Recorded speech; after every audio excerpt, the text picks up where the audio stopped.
Hi everyone. If this is your first time watching one of these videos, thank you for joining me today. And if you have been following along, welcome back and thank you for watching another video in the IELTS Speaking Preparation series. My name is Joanne and today I'm going to talk to you about the speaking section of the IELTS exam. Today I will be focusing on part 2 of the IELTS exam and our topic is food and health.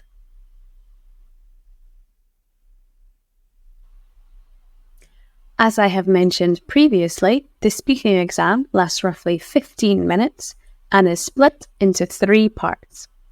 The IELTS exam gives you a band score from 1 to 9, with 9 being the highest.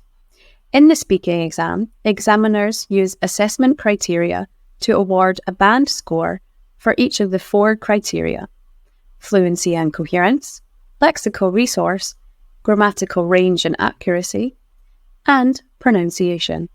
The criteria are weighted equally and the speaking band score is the average. I suggest checking out the other videos in this series for more information on the exam itself, marking criteria, exam tips and useful phrases, as well as example questions and model answers.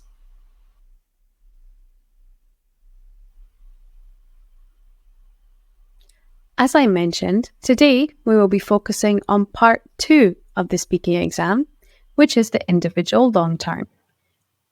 This section lasts roughly 4 minutes. In this section, you are given time to plan your answer before being expected to speak on a given topic for around 2 minutes. As I said, there are 4 assessment criteria in the speaking exam. The marking criteria that I will be focusing on today is fluency and coherence. This refers to how good the candidate is at talking at the right speed and how good they are at connecting their ideas together. The candidate needs to be able to understand and follow the rules of language at a word, sentence, and text level. Here you can see the marking criteria for a Band 7 answer regarding fluency and coherence. As you can see, you can hesitate, repeat, or self-correct at times, but you should be able to speak at length without noticeable effort or loss of coherence, and be able to use a range of discourse markers. In the individual long-term section of the exam, the examiner gives the candidate a task card, which asks the candidate to talk about a particular topic. The card includes points to cover in their talk and instructs the candidate to explain one aspect of the topic. Candidates are given 1 minute to prepare their talk and are given a pencil and a piece of paper to make notes. After that, the candidate should talk for around 2 minutes. Part 2 of the speaking exam is the individual long-term section of the exam. Unsurprisingly, this part of the test focuses on the candidate's ability to speak at length on a given topic. Since you are speaking at length on one topic, it is likely that you will need to draw on your own experiences to complete the long term. It can be tempting to try to make up an answer that you think will sound good. But I don't suggest this, as it may be difficult to sound fluent if you are lying on the spot. Let's take a look at some vocabulary to help us talk about food and health. One of the most difficult aspects of discussing exercise activities is knowing whether to use go, do, or play. Here are some tips to help you. We use go for gerunds. For example, go bowling or go cycling. We use play for most sports, especially those that involve balls, teams, rules, or matches. For example, play tennis or play rugby. We use do mainly for activities that aren't exactly sports. These activities often have some artistic aspect, especially if they involve classes. For example, do aerobics, do karate, or do yoga. So, can you pick the correct option for each of these sentences?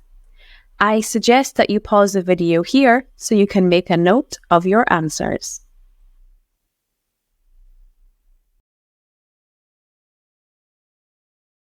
Let's check the answers.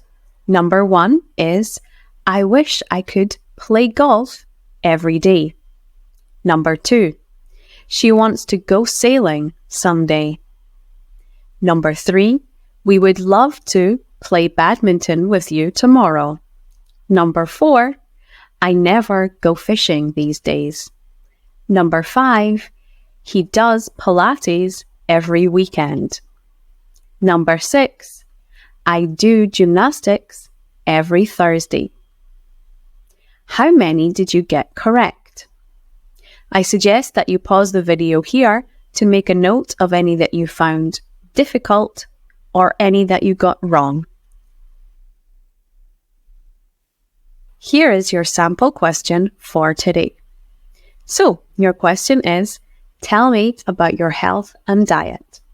You should tell me what aspects of your lifestyle are healthy, what aspects of your lifestyle are unhealthy, how you could improve your health, and describe your general state of health. Remember, you get 1 minute to plan your answer. During your planning time, I suggest writing 1 or 2 words per bullet point. Then, when you are speaking, move your hand down as you cover each point. This will help to ensure that you cover all of your points. Let's take another look at the question. Remember, our question today is, tell me about your health and diet. You should tell me what aspects of your lifestyle are healthy, what aspects of your lifestyle are unhealthy, how you could improve your health, and describe your general state of health. So, here is what I would write in my 1 minute of planning.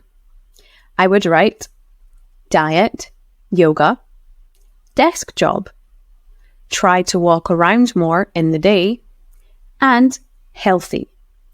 Remember, you have 1 minute to prepare. So I suggest taking a deep breath before you start planning so that you can plan with a clear head. Remember, once your planning time is up, your 2 minutes of speaking time begins. So I would start by saying, that's an excellent question. I am very interested in diet and health, so I could spend quite a lot of time talking about this topic. I would say that my diet and exercise habits help to make my lifestyle healthy. I love cooking and eating healthy food.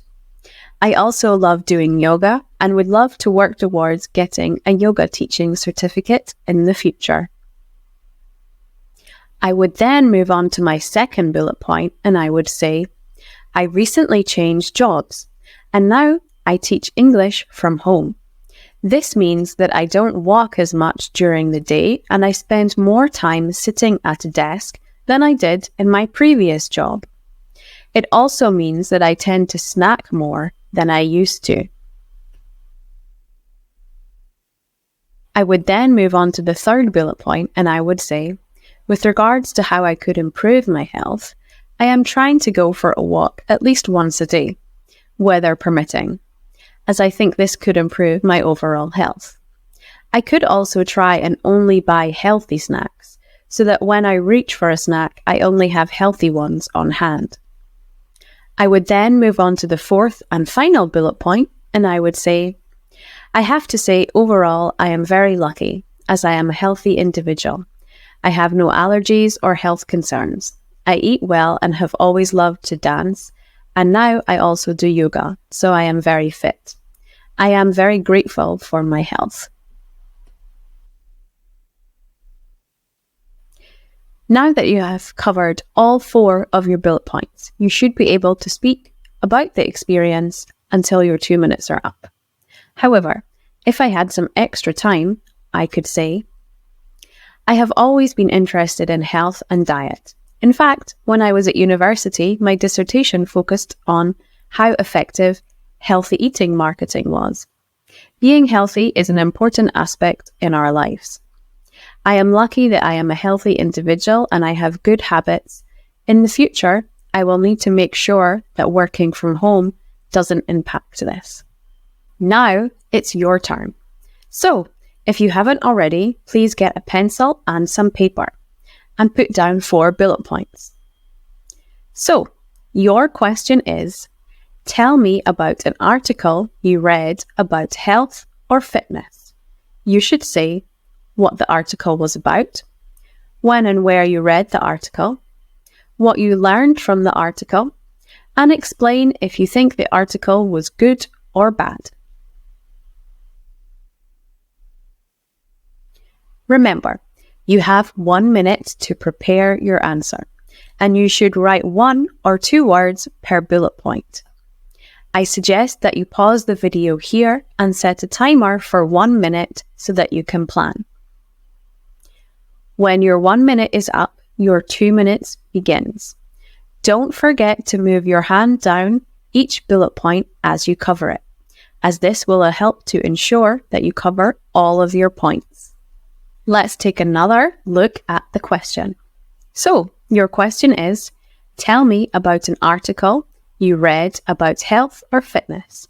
You should say what the article was about, when and where you read the article, what you learned from the article, and explain if you think the article was good or bad.